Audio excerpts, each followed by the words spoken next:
잊혀진 지 오래지만 올해 4월만 하더라도요. 코스피가 2200포인트 넘기도 했었고 코스닥 지수는 770포인트를 찍기도 했습니다. 그리고 나서 계속해서 지수는 하락세를 이어왔죠. 악재가 나올 만큼 다 나왔다고 생각을 했는데 자꾸만 밀리기만 하는 우리 시장을 이번 주도 봐야 했습니다.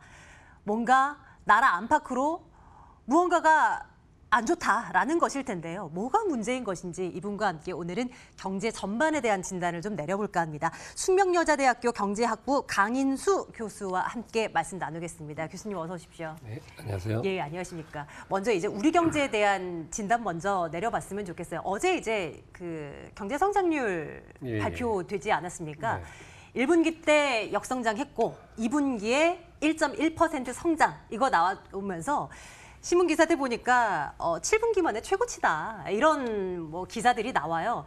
그런데 7분기 만에 최고치를 찍었다고 해서 우리 경제가 너무 좋아요라고 얘기하기에는 무리가 있지 않습니까? 어떤 평가 내릴 수 있을까요?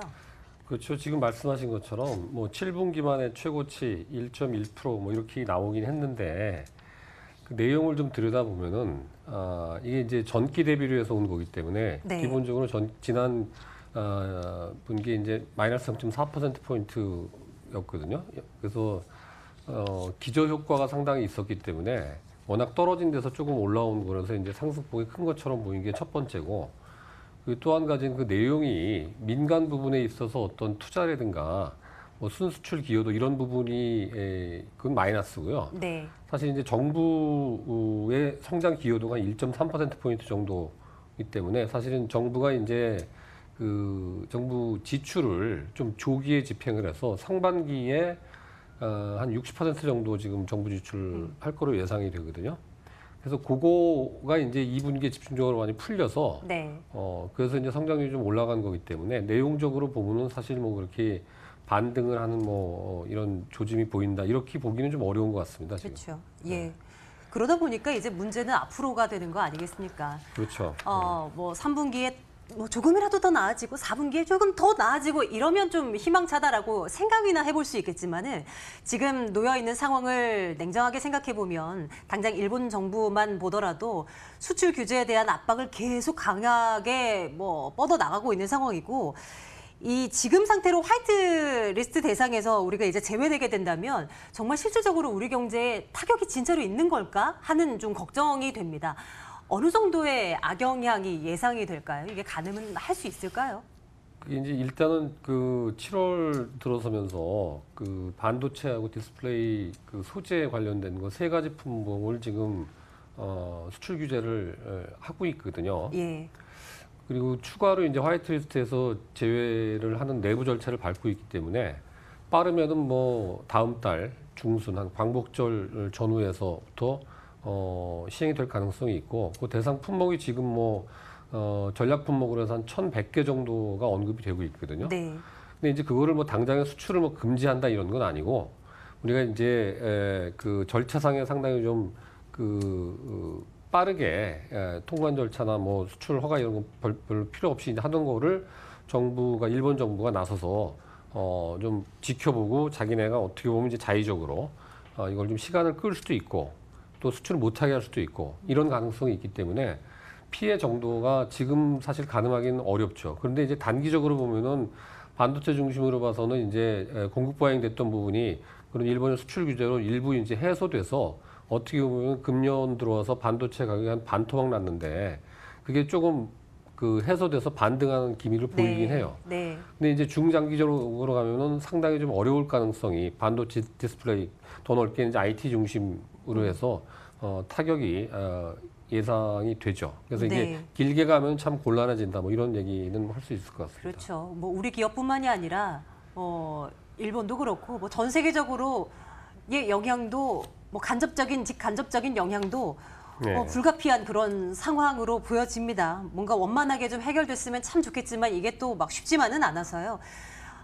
뚜렷한 해결책을 강구하기도 어렵겠지만 교수님 뭐 어떤 방향으로 나아가면 그래도 좀 나을 것 같다라는 제언 뭐 말씀 있으실까요?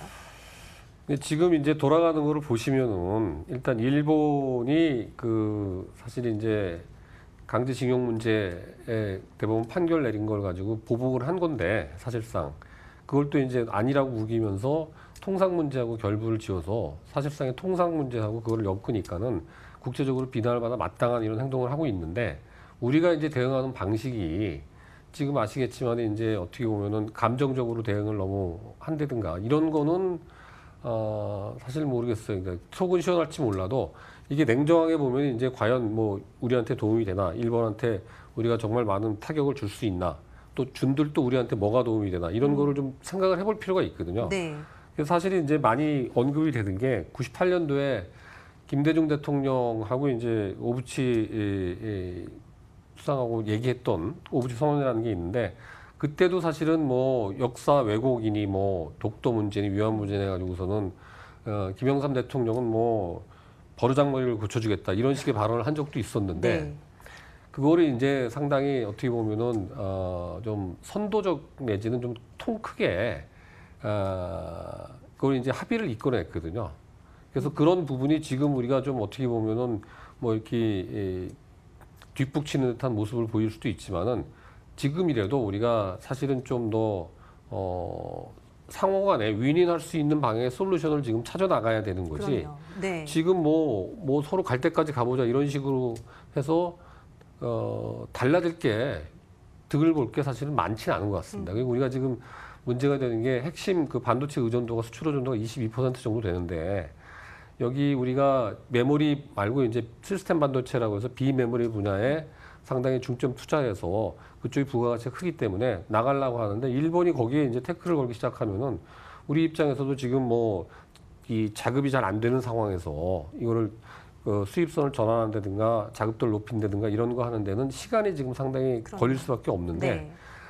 이런 것들이 자꾸 끌게 되면은 뭐 상당히 단기적으로도 그렇고 중장기적으로도 영향이 클 수밖에 없습니다 지금. 우리와 일본 말고도 갈 때까지 가보자 하는 쪽이 또 있잖아요. 미국과 중국 말입니다. 사실 우리 이제 일본 정부와의 이런 뭐 이 수출 규제 이슈 나오기 전까지만 해도 매번 시장에 또 힘이 없었던 주요 이유 가운데 하나가 미중 무역 협상 이게 이제 껄끄럽게 막 흘러가서 이기 때문입니다. 사실 이번 일본 이슈 터지면서 이게 쑥 들어가긴 했습니다만 아직 이걸도 해결이 안 된 그런 상황이지 않습니까? 다음 주 이제 상해에서 무역 협상 다시 재개된다는 얘기도 들려 있는 상황인데 오늘 또 나온 얘기 보니까 중국이 미국의 배송업체 페덱스를 꼬집고 또 나서고 있더라고요. 화웨이 물량 그냥 억류시킨 거다라고 얘기를 하면서 말입니다. 아직도 서로를 잡아먹을 것 같은 그런 액션을 취하고는 있는데 이게 무슨 성과가 도출될 수 있겠습니까? 그러니까 그 상해에서 30일 날 이제 다시 협상을 재개하는데 네. 이게 지금 단기간에 완전한 어떤 타결이 합의가 이루어지기는 어렵습니다 지금. 지금 단순히 어떤 그 무역수지 불균형, 3천억 불이 넘는 무역수지 불균형 문제를 가지고 시작은 했지만은 내용적인 거를 보면은 기본적으로 중국의 어떤 기술 패권, 뭐 중국 제조 2025 이런 것들을 앞세워 가지고서는 뭐 세계 넘버원 국가가 되겠다라는 야심을 드러낸 거, 그리고 거기에 이제 아주 중요한 역할을 하는 기업이 화웨이인데 이 화웨이에 대해서 지금 이제 약간의 제스처를 취하면서 그 범용 제품에 대해서는 뭐 미국 기업들이 그 거래를 허용해 달라고 하는 걸 검토를 해보겠다. 그 미국 행정부에서 그렇게 얘기는 하고 있는데 네. 기본적으로 핵심적인 거에 대해서는 절대 그걸 해줄 가능성이 없어 보이거든요. 그래서 이 문제가 미국 입장에서는 뭐 지재권에 관련돼서 기술 도둑질을 했다. 그리고 뭔가 이제 우리가 10년 뒤, 20년 뒤를 내다봤을 때 중국을 저런 식으로 놔뒀을 때 특히 이제 그 5G 이 장비 공급 업체로 돼 있는데 그게 사실 이제 앞으로 4차 산업혁명이 진전이 되면 상당히 중요한 역할을 하는 분야인데 네. 그 분야에서 어떤 그 선점을 당한다든가 이런 걸 미국이 용납을 할 수가 없기 때문에 지금 상황에서는 단기간에는 이제 부분적으로는 뭐 대두를 뭐 좀 사주고 그 25% 관세 부과하기로 한 거를 일부 좀 잠깐 정지를 시키고 이런 타협 정도는 가능할 수 있을지 모르겠지만은 네. 기본적으로 계속 간다고 보셔야 됩니다. 이 미중 간의 갈등 문제. 그리고 임팩트가 훨씬 크죠. 지금 뭐 한일 간에 이렇게 하는 거에 비해서 네. 미중 간의 이 분쟁은 전 세계적으로 지금 영향을 그럼요. 미치기 때문에 네. 이게 지금 뭐 우리가 지금 일본 문제 때문에 갑자기 그냥 정신 못 차리고 이렇게 되는 문제이지 이 미중 문제는 정말 중요하고 우리가 두고두고 좀 지켜봐야 되고 우리 포지션도 사실은 화해권 때도 나왔었지만은 우리의 어떤 입장을 이렇게 강요를 하는 양쪽에서 모두 다 우리한테 줄 서 이런 식으로 지금 하고 있고 네. 그런 것들이 네. 더 심화될 가능성이 있기 때문에 전략적으로라도 우리가 상당히 선택과 뭐 이런 거를 잘 해야 될 것 같습니다. 지금. 이렇게 악재, 또 악재, 이렇게 켜켜이 악재들이 쌓여 있는 가운데서 우리의 결정, 얼마 전에 이제 한국은행은 경제 안 좋겠다, 금리를 인하해서라도 뭔가 부양시켜보자라는 액션을 이제 취한 것 아니겠습니까? 정말 예상치도 못했던 금리 인하 결과가 전해지면서 모두가 함께 놀랐었는데요. 지금 상황 보면 22통화정책회의에서는 금리 동결이었고요. 또 이제 곧 나올 FMC에서는 금리 인하 기대감이 또 뭔가 사그라드는 분위기여서요. 이렇게 되면 또 우리는 또 난감한 상황에 놓이게 되는 게 아닌가 하는 생각도 한편으로는 해보게 됩니다. 어떤 평가하고 계십니까? 지금 이제 7월 18일이죠. 뭐 얼마 안 됐습니다. 그 기준금리를 1.75%에서 1.5%로 0.25%포인트 낮췄거든요. 예. 이게 이제 3년 만에 처음으로 낮춘 거로 돼서 이제 많이 뉴스가 됐는데 지금 우리 경기 상황이 한은에서도 이거를 낮추면서 하는 얘기가 경기 전망치를 2.5%였던 거를 2.2%로 지금 상당히 큰 폭으로 낮췄거든요. 근데 한은이 저럴 정도지 다른 데는 더 낮췄어요. 그러니까 2% 밑으로 지금 전망한 외국 기관들도 있고 많은 기관들이 지금 경쟁적으로 어떻게 보면 뭐 우리나라 경제 성장률이 금년도에 한 2% 정도 언저리에 되지 않겠냐 이렇게 보고 있거든요. 예. 이런 상황에서 우리가 금리를 올린다는 거는 뭐 금리 올렸을 때 사실 이제 금융비용이 늘어나기 때문에 투자도 위축이 될 가능성이 조금은 있고 그래서 또 이제 우리가 그 가계부채가 1,500조가 넘는데 이것도 상당히 이제 소비를 진작하는데 부담으로 작용하기 때문에 쉽게 올릴 수는 없는 상황이고 경기 부양을 위해서 효과가 있을지 없을지 모르겠지만 이제 금리를 낮출 수밖에 없는 그런 상황으로 어떻게 보면 내몰린 거죠. 그래서 지금 이렇게 한 거가 부득이했다고 봅니다. 저는 개인적으로는. 추가 인하 가능성도 좀 추가 인하 점치고 계십니까? 가능성도 뭐 하는 총재도 얘기를 하셨는데 가능성이 상당히 있어 보입니다. 지금 한 차례 정도는.